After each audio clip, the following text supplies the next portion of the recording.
Today I want to talk about the scourge of close passes, the stupidity of a minority of drivers, and more importantly, what I do about them.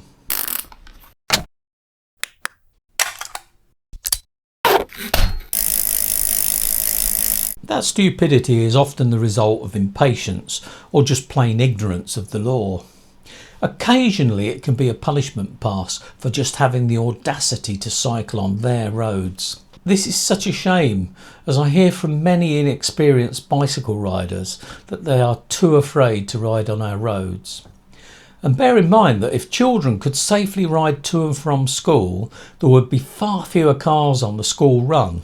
That would mean less of the congestion that holds up drivers for far longer than waiting for a few seconds to pass a cyclist safely. And dangerous cycling also poses a threat to pedestrians, especially when people are illegally riding on paths.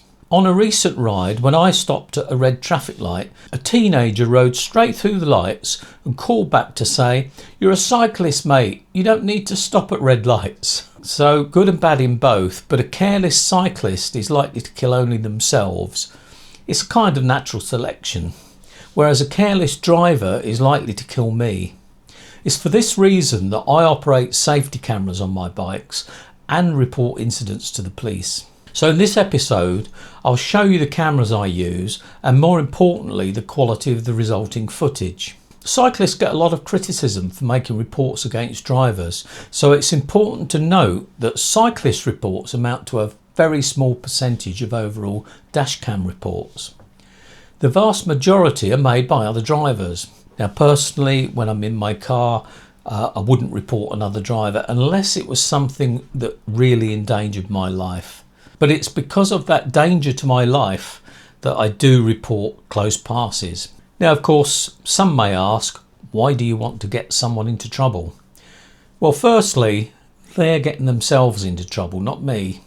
And secondly, by reporting their poor driving, they may learn and not endanger someone in the future.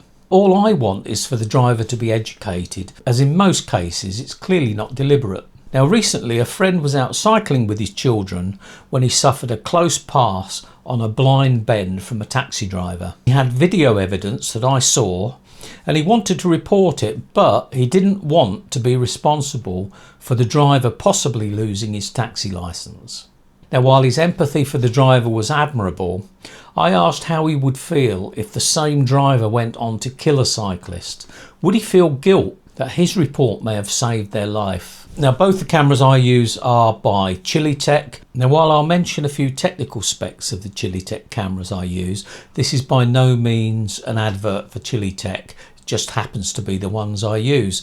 However, some people have asked for a review of the rear camera on the Chilli Tech, so I'll give a bit more information on that. But what I really want to do is for the footage to speak for itself. As I said, I use Chilli Tech cameras, which are at the budget end of the market price wise, but by no means budget in quality. I do use their 4K camera on the front of the bikes, but with only 2.5 hours run time on a charge, I tend to only use it on shorter rides. The rear camera, on the other hand, is still working at the end of 8-hour rides, which supports Chilli Tech's claim of 9 hours on a full charge. Of course, bear in mind that using the integral lights will drain the battery faster, but as I use a Garmin Varia radar, I don't use the camera's lights. If you want to use the lights, they include the usual combination of flashing and static modes, and video plus flashing mode will give you 6.5 hours recording, and a static light will drop it to 3 hours, and that's usually plenty on a commute. The controls are simple enough. Press the button, turns it on, and it actually starts recording immediately. To turn it off, they say it's a 3-second press, I think it is, but I find you need about 8 seconds, but minor point. The camera comes with 2 mounts so that you can put those mounts on 2 different bikes, and then it's just a case of clipping the camera in depending on which bike you're using. The mounts are held on with rubber bands, but they also have sticky pads, so this allows a firm fitting, and it means that the camera is not going to accidentally twist out of alignment.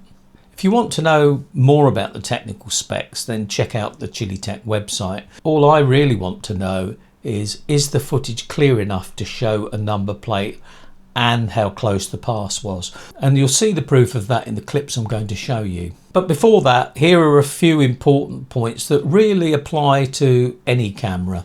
First of all is SD cards. Most cameras don't come with an SD card. The Chilli Tech will take up to a 256GB card. And it's important to remember that the camera will overwrite existing footage when full. So I recommend a high capacity card to avoid overwriting an incident at the start of a ride. A lot of my rides are around 6-8 hours, that sort of thing. I use a 128GB card, and that does me for all day rides without any risk of it overwriting earlier footage. You want to ensure that you buy a unit that is weatherproofed, and for example the Chilli Tech is IPX6 rated, so you needn't worry about riding in wet weather. Now if you're going to use a date stamp, you need to make sure that it's reliable and clear. As you can see with the Chilli Tech rear camera here, it's a very clear date and time stamp. And I find the date and time stamp useful in that it reminds me of the time that the incident happened. But just remember that the police do not require the date and time stamp to be accurate, if it's there at all, because it's your statement that counts. Chilli Tech cameras have onboard Wi-Fi to connect to the app, so you can set the date and time up, etc. And you can download video direct from the camera, but I find it easier just to remove the SD card and pop it in a reader.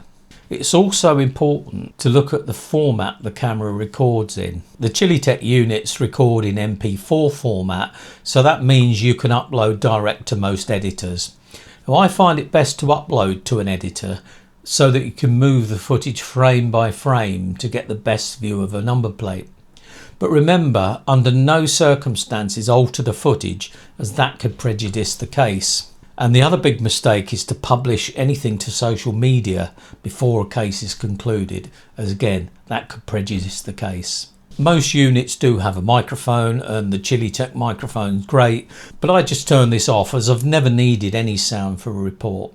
And if you encounter a situation where you think audio evidence is likely to be needed, then just use your phone and point it at the subject. In most cases, the rear camera alone will be enough. And after all, if you're hit from behind, the front camera isn't likely to capture anything useful. Having said that, in one case you'll see an episode of poor driving wouldn't have been captured on the rear camera alone. So on a commute or shorter rides, I would definitely recommend using both front and rear cameras. Now that's enough talking, so let's look at some real examples I've experienced. Now this is a communal garden close pass. You might not think it's that close, but the whole point here is, why did that driver not overtake in the opposite lane? If he was overtaking a car, he would do just that. But because it's a bike, then I don't need to give as much room. Well, you do. Now, I have shown this one before. It did happen quite a while ago. But these zigzag lines prove that the driver was certainly not giving me 1.5 meters clearance. So he made it very easy for the police to take action. And in this case, we've got double poor driving. Not only is the driver overtaking too closely, he's overtaking on a blind bend. And you can see that the driver in the oncoming white car has had to pull right into the curb and brake heavily. Now here's an interesting one. You'll notice the L plate here. Now it's not an official driving school. The driver hangs back for a reasonable amount of time, but then suddenly overtakes. And he's overtaking in the face of parked cars on the opposite side of the road, so has to pull in fairly smartish. And that, I assume, is why the pass was too close. Now, the police did take action here, but I'm wondering, who would they have taken action against? Would it be the qualified driver that was instructing? Or would it be the provisional licence holder? Or would it be both? If you do know, please let me know in the comments. Now here's another example of a close pass, but the reason for the close pass becomes clear on the front camera because there was an oncoming car. So the driver was trying to overtake, giving us as little room as possible so that they could clear that oncoming car. Now you can see this farm buggy approaching. Hasn't been held up at all. There's no reason to be impatient. This was a guided ride. We had quite a number of riders, so we'd split the groups up, but we'd also given plenty of space within the group, so cars wouldn't have too much trouble overtaking a great long line of cyclists. Now, of course, if we were two abreast, while that would annoy drivers, the drivers would have been able to get past much easier. But of course this was a fairly narrow road, so we were doing the right thing, singling out and giving plenty of space. So nothing wrong so far. But what the front camera shows is that this driver overtook on a blind bend, and sure enough there was a car coming the other way. That car was forced to brake, and the buggy driver pulled in on one of our cyclists and he had to brake pretty heavily. Because I knew that there was a play park nearby and parents would park on the side of the road, I was taking great care coming along here, wasn't going fast, and I'd got my hands ready on the brakes, which is just as well. Now, had I not been able to brake in time, that video would have been useful evidence in my defence. Now, while I can speak for the reliability of the Chilli Tech cameras, the clips you've just seen really speak for themselves. So if you want a safety camera on your bike and you don't want to spend too much, the Chilli Tech cameras are reliable and they're as good as you've just seen in the footage. But of course there are plenty of other options on the market. All of the footage you've just seen has been recorded on the Mark 1 rear camera, but Chilli Tech tell me that they've just brought out a Mark 2. Mark 2 has just a few small changes. First of all, the LEDs that are currently blue have been changed to green because they'll give more clarity in daylight. Now frankly, I've never had a problem seeing the blue ones, so these should be even better. There's an audible bleep when pressing the buttons, so you'll know when you've pressed the button. And they say the record time's even longer, so with 9 hours being plenty, it's going to be even better. Now interestingly, the waterproofing rating has been upped from IPX6 to 7. So IPX7 means that you can immerse the camera in water 1 metre deep for 30 minutes. So I guess, you know, if you come off your bike into the canal, then you're going to keep on recording. And finally, the other change is that where I said I take the SD card out and put it into a reader, and now you can download direct from the camera to the PC, so no need to take the SD card out. And there's currently a deal on these that you're seeing on the screen, and Chilli Tech have assured me that if anyone orders now, they are going to get the latest camera. They're going to get the Mark II because that's all they've got. All the Mark 1 stock has gone. And I'll put a link to that deal down below. But what I do want to make clear is that I get absolutely no commission out of this. I'm just passing this information on. Cameras record the event, but of course prevention's better than cure. So I would advocate carrying a pass pixie. They really do work.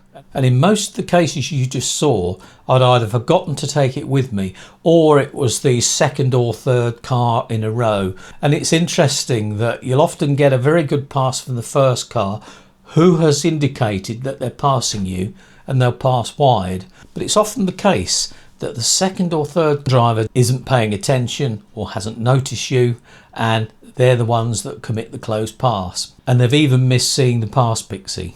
But what about reporting? Now, some people complain about a lack of action from their local police service.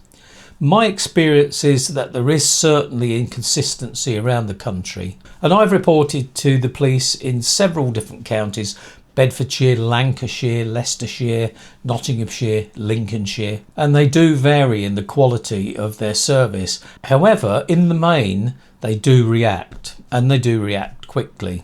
Now, what I have done is made another video that shows the specific reporting process. It takes about 10 minutes. It's not difficult, and I have never ever had to go to court.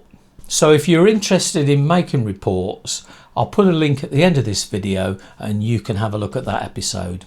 I met somebody recently who is an advocate for driving courses, and that's because he'd been on one. The motorist behind reported him for going through a traffic light a bit too late. Now, while it annoyed him, he did say that the driving course was really valuable because it taught him things that he'd forgotten about.